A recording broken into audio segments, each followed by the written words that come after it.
recently lost all of my fitness. All of it. Had a week over at Oceania Track Champs, didn't have a bike with me, 110% of my fitness gone, just like that. Now, it might be no surprise to you to find that this is not true. So I did manage to find a gym, get on a spin bike for about an hour a day, but it can feel like you're losing a lot of fitness when you have things like this happen. I'm sure it's happened to you. You have a period where you've got time off, can't ride as much as you like, can't train as much as you like, gonna just lose all that fitness you've worked so hard to gain. So to mitigate some of these worries you might have, I thought it'd be a good idea to go through what is actually happening when we take time off the bike, time off training, what are some of the physiological responses we're getting, how long do they take to occur, and how do we get them back? So let's dive into it.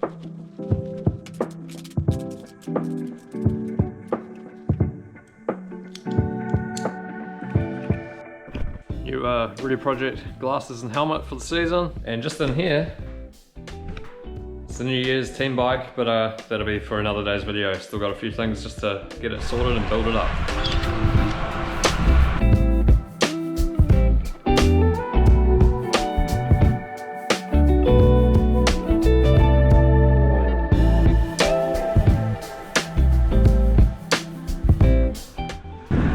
Oh, nearly killed some people.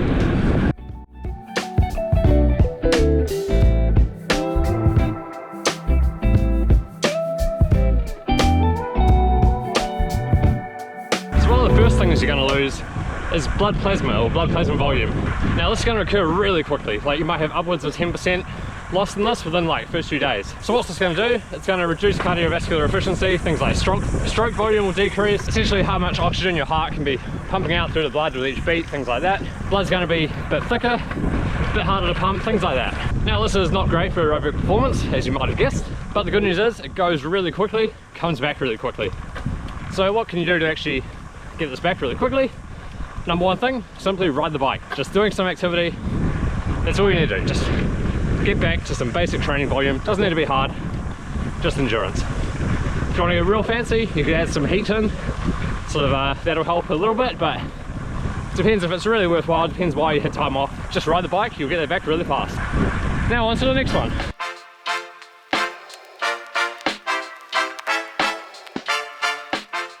Well, the climbs don't get easier after you lost 110% of your fitness, do they?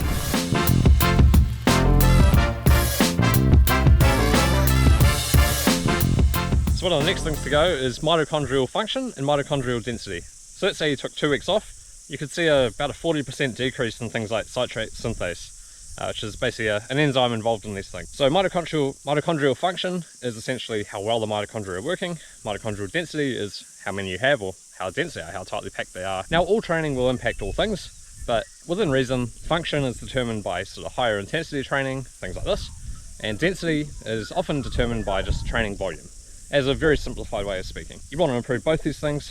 How you do this is going to depend on the time you have available. So for instance for me, I'm coming back this week during work. I don't have a ton of time to train, so I've done a fair bit of intensity during the week, and then now it's the weekend, upping the volume a fair bit, work on getting that density back.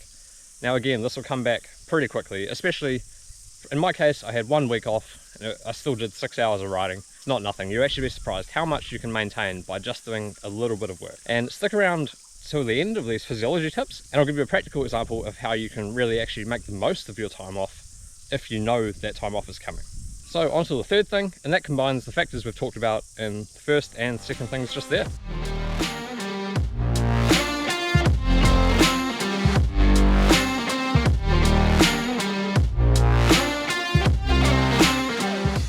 So this next one is something that might make you think of power output something like this, and the reason for that is it's a reduction in VO2 Max. So let's say you take 2 to 4 weeks off, you can see a reduction in VO2 Max anywhere from 5 to 15%. Now what is the reason for this? Well, the reason for this is these first two factors we already talked about. So if you're looking at reduced mitochondrial function, mitochondrial density, reduced plasma volume, blood volume, all these things are contributors to VO2 Max, so VO2 Max will come down. Now that means you can use less oxygen, or your maximal capacity to use oxygen is lower. Now your threshold is linked to this, your fat burning capacity is linked to this. They're not the same thing, they're not 100% related, but they're all linked together. So you can just see there's a myriad of fitness changes that are all going to get worse from this time off. So again, how to improve your VO2 Max after a break? It's the same thing. You've got to get back to the training volume, got to get back to a little bit of intensity. The volume is the primary driver. Now the next sort of tips are starting to get into a little bit more what I call structural changes. So we've talked a little bit about some structural changes, but a lot of sort of chemical changes in the muscle and the blood and things like that. Then we're starting to talk about some more structural ones coming up soon.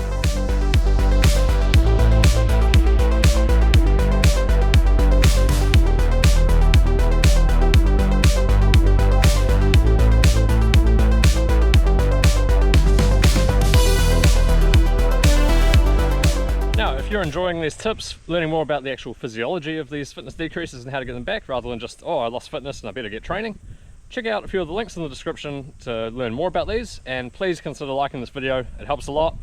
Now let's get back to the next one, these structural changes. So the next one is muscle capillarization. So when we pump blood through the body, so pump it from the heart towards the muscle, it's got to go through what are called capillaries in order to actually get into the muscle and be used. And so these are basically the final step of transferring that oxygen to the muscle. Now when we train, we get more of these, particularly from basically all trainings, to be honest. Now this is a little bit longer detraining effect. It's not going to happen instantly, it's not going to happen within a few days. But if you were to take a more prolonged break, several weeks, maybe a month, maybe a couple of months for some reason, injury, illness, just a big holiday or something, then you might find this is going to be an effect. Now this will take a lot longer to get back, so this is where maintenance work is really important if you're going to have a long break like this. Obviously if it's because of an injury or something, it's a bit different. It's like a planned break.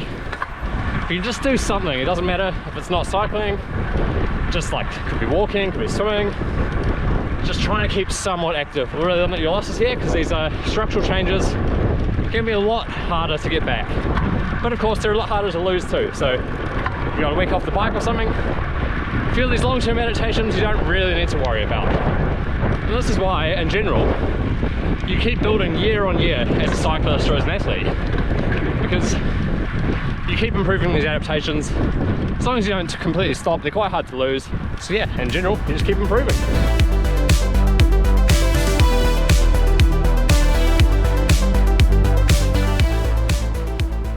Now another structural change, which is a little bit quicker to lose, much quicker to get back as well, is glycogen storage. So how much carbohydrate or energy can you store in your muscles for use? Now this will disappear relatively quickly from an activity, but it will come back reasonably quickly as well. And the reason this is really important, basically with that decrease in fitness, you're going to rip through your carbohydrate stores at a faster rate, and your carbohydrate stores are going to be smaller. So you can see how this is a bad thing. So how can we mitigate this? Well, to be honest, again, the main thing is just training. You might want to go a little bit higher carb intake on those first sort of rides back in that first week or two, but you don't need to do anything crazy. Like, you don't need to do massive changes to your day-to-day diet. You don't need to go low carb. You don't need to do low carb rides. You don't need to eat high fat, low carb or anything like that to try and improve fat oxidation. Just get back to regular training, improve things steadily. That glycogen storage will come back to normal, and you'll be back to normal in seemingly no time at all.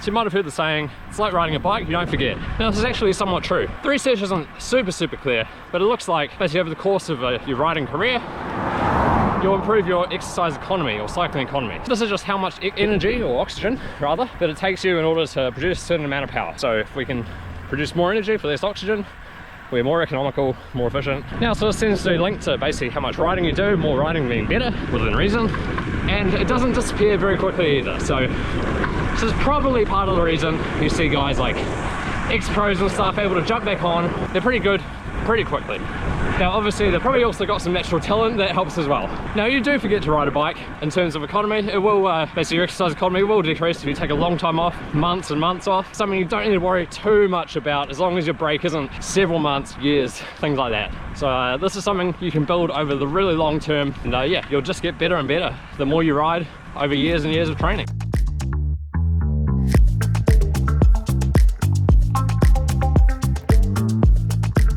Now the final thing I'm going to talk about, these changes in your body, before I get on to how to mitigate some of these things in advance, is a little bit of a variation of things. So it's going to depend what type of training you're doing. So let's talk about neuromuscular control or capacity, whatever you want to call this, neuromuscular power. Now you're talking about sort of like your ability to produce max force in a sprint, your ability to do exercises or produce force in the gym. This will disappear fairly quickly, like a couple of weeks of an activity, you'll lose those gains really quickly. but again, you'll get them back extremely quickly as well. Like a few sessions, maybe not even that, a couple of sessions, you'll be back to that control, and neuromuscular pathways will develop that you had before. Now there's a few things probably more related to the gym, but things like tendon stiffness, bone density, things like that, they'll take a little bit longer to develop, and they will take a while to lose as well, so you don't need to panic again about these things. But these things are probably not so much related to your cycling per se, but just your general health, and you'll have to do that specific non-bike work probably to get them back in terms of bone density, tendon stiffness, things like that. So on to how can you actually mitigate losing this fitness in advance if you know that a break is coming up. Well, it's actually extremely simple. Basically what you want to do is an overload period going into this break. So we know the key principle of training is you do some training, create some stress, the body recovers from that and gets better. If you're going to have a week off, do a fair bit of training beforehand. During that week off, instead of losing fitness, you'll actually be gaining fitness for most of it, actually improving. Now there's one key principle in order to make the most of this training, and if you want to learn that, click this video up here.